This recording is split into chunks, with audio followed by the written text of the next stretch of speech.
During that appointment, she legit said, okay, so you guys want to start treatment and on your next cycle?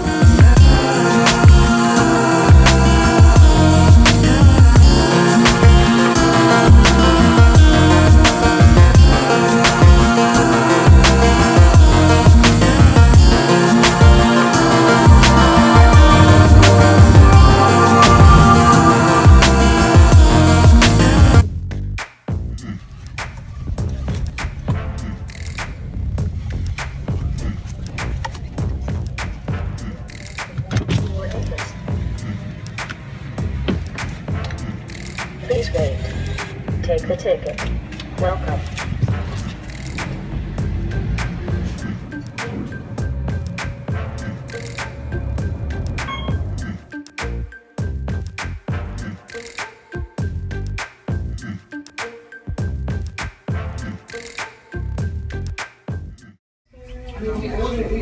So we're at our follow-up appointment. I'm sleepy. Together this time. No, me too. Oh, you recorded last time you were here by yourself?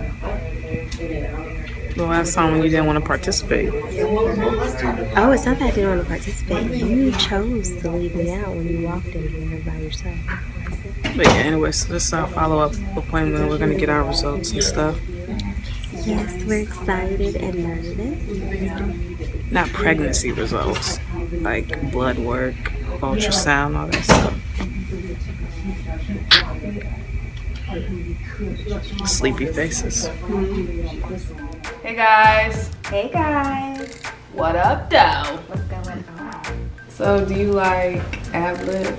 Everything about the like song in the background? I would never be the background. So, guys, we're here for episode 2 of The Browns Do a Baby. Baby. So we're gonna catch you guys up on what's been going on so far. As you've seen in the previous clip, that was recorded back in October. Ooh, that was a long time ago. So yeah, I got the results back. Basically, I did a glucose test just to determine like my sugar levels, things like that. That was the only test that raised some concern. There's this thing called polycystic ovaries. It's kind of like when your eggs, did she say like a pearl? Yeah, because the reason why they wanted Sequina to take this test in the first place is because when she did her ultrasound, they were able to look at her ovaries, and from them looking at that, they felt like that she was insulin resistant because of how her ovaries look. Right, so it's basically, insulin resistant is just basically like a form of not having enough insulin to break down the sugar in my body. So I'm on a specific diet that allows me to eliminate sugars. I'm actually just started being strict. She loves that diet. And they have me on this medicine called metformin. And she loves that medicine. It has been very, very hard on my body. Like, for the both of us. If anybody's taking that medicine, you know the struggle. Like, Jesus, it is like such a bittersweet thing in my life.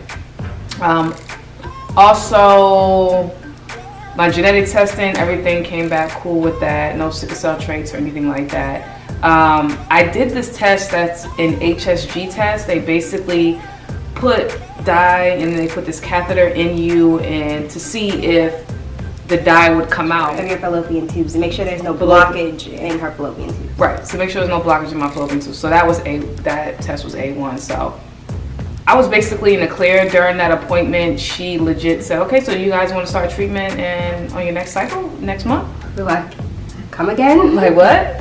No.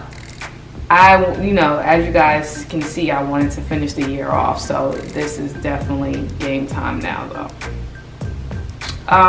What else did we learn on the follow-up appointment? You did some genetic testing. You touched on the genetic testing, but you did have a trait for something. Oh yes. Honey, I can't tell y'all the name of it. It's something weird. I can't think of what it is. It was something with anemia. Yes, but it was something that you have to be careful for because when you're picking your donor with genetic testing, you want to make sure it's not like a dominant trait that they carry. So you can totally not have something, but you can carry that trait.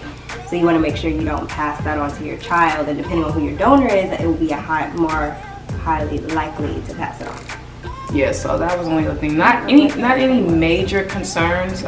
Some of the major concerns that you kind of don't want to have is like fibroids and things like that. And of course, like with the dye with the fallopian tubes, you don't want any blockage or anything like that. So then the next step we had to take was picking the donor.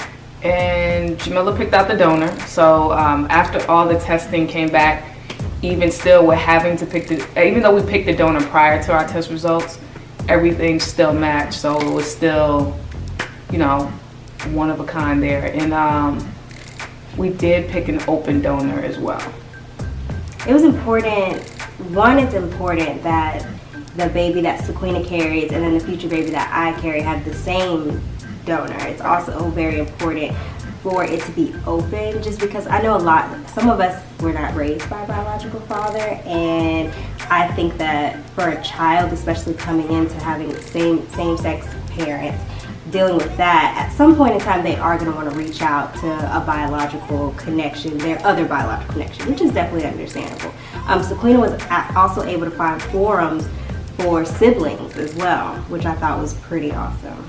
It is kind of weird though, because I can't say 100% that I would be trying to hook my children up with their siblings. I don't really. Not hook them up, but I think if someone's interested. Like when they become of that age and they have questions, but like some people in the forums be like trying to keep up with your whole life from day one, and I'm not into all of that. I think if I speak for me personally, there were times, not having met my biological father, there were times growing up where I would be curious and I maybe Google some things.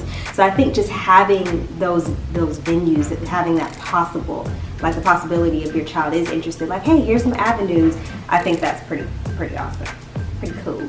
Yeah, so the forums, I have found 2 people who are using our donor. Like I said, we just have casual conversation, and I feel like we'll just keep in communication just for like health reasons, things that they may have noticed, things I may notice, things like that. Because, you know, being that we have a donor that we don't know, you know, there is a risk in that anyway, so. For me, it was hard to come around to the donor part of this, just because obviously in a lot of ways you end up knowing more about your donor than you would like a person that you are in a relationship with. His medical history, his maternal, paternal medical history, everything about him, his genetic testing, I mean, everything. But it's still that idea of that this isn't someone that you know. And then picking someone, you want to pick someone who, like, okay, in real life, would I be attracted to this person? And we only see baby pictures. So all we could do is just use our imagination. Right. And then also reading for me, like, what kind of degree did they get in school? And the questions that they ask, their handwriting, like, all of that was just really, like, is this someone who I would be, like, interested in real life? Like, is this someone who I would respect in real life?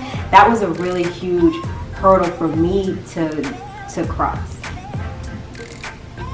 Yeah, I totally agree. But yeah, the way these sites are set up, it is very convenient that they allow you to hear their voice, read their essays, tell you about their mothers, even their children, because our donor does have 2 children of his own. So we get to see their health issues and things like that. You know, that was all green light for us. So, you know. And then there are also so many preconceived notions about donors, because it always makes me think of that Real Housewives of Atlanta clip where you have, I can't think of her name. What's the Southern lady's name?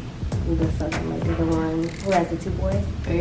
Phaedra said something very ugly to Kenya because Kenya was going to try to have a child by herself with a donor, and she said something completely ugly about, the only reason you're going to have a child by someone who needed the money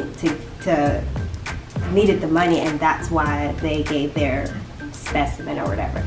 But there were some donors that we came across who they will put their reasoning, and he said is because he has already created a family and he wants to assist other families and helping them out. So I think it's just so many preconceived notions about the type of people or the type of men or even the type of women, because a lot of women, they donate their eggs. So I think it's just some preconceived notions about the type of people or the reasoning behind their donation. And what I found, like searching different donor websites, the African American community is not very strong on there. Like, it's basically, we can filter like maybe down to like 1 page, sometimes 2 if you're lucky on the site. So, you know, and I get it. For me, I wish there were a lot more African Americans that fit my testing. Like the CMV, I needed a negative donor that was negative to CMV. So if we go into an African American page, sometimes that only cut me down to 2 or 3 people, and then to try to factor in everything else, it was just very hard. But like I said, shout out to Jay Mills, because she found something that I didn't find, and I think it just was supposed to happen that way. But so we got that selection down, and then we did mention that we did counseling, which was phenomenal. The counselor was She was amazing. bomb. So basically during the counseling session, she just basically is kind of just a conversation, but I think she's just checking your mental stability, trying to figure out who's supporting you and your family, their mental state, the acceptance, what type of environment your kid is going to be raised in. It felt like an evaluation. Yes. She said it wasn't, but it definitely felt like it. It's like, where did you guys meet? How long have you been dating? Like, just checking. I think she just wants to see how you guys are going to answer. Like, is this true? Like, you guys making this up? What's going on? The most amazing thing I remember her telling us is just the kind of conversation we would have with our children about them growing up and having 2 mothers, and then just that aspect of the child just coming home and just saying, hey, well, Bobby has a mom and dad at home, I only have 2 moms, what's up? Right. And her kind of story or explanation behind it is that, you know, your mommies love you so much and they wanted to have you so badly that they needed just a little bit extra help to conceive you. And I thought that was just so cute. And even just the lack of representation that same-sex marriages, it's getting better, but the lack of representation, like in children's books or stories or of that. So hopefully, you know, in the next coming years it'll be better. Are you going to write a book? I would love to write a book. Write some children's books? I would not mind writing. Because I think we need some children's books that reflects the feminine mother and the masculine presenting mother. I think so. I wouldn't mind writing a book about it. Yeah, you should do that. Put that on your to-do list. Okay. But yeah, so we are rolling down the pipeline. Everything is just coming full circle. Rolling with the homies. We are rolling with the homies. Thumbs up if you know that reference. Do it one more time. The reference? Yeah. Rolling with the homies. Alright, what else was I about to say? So, I think that basically wraps up where we're at up until the present moment, right? Right. So, we all are finished with the backtrack. Of course, it'll be a little delay when you guys get it, but we are rocking and rolling. I can't wait till you guys see the next video. Next episode, episode 3. Episode 3. Stay tuned. Thanks, guys. Later. Bye. Thank you for calling the offices of Georgia Reproductive Specialists. If you know your party's extension, you may dial it.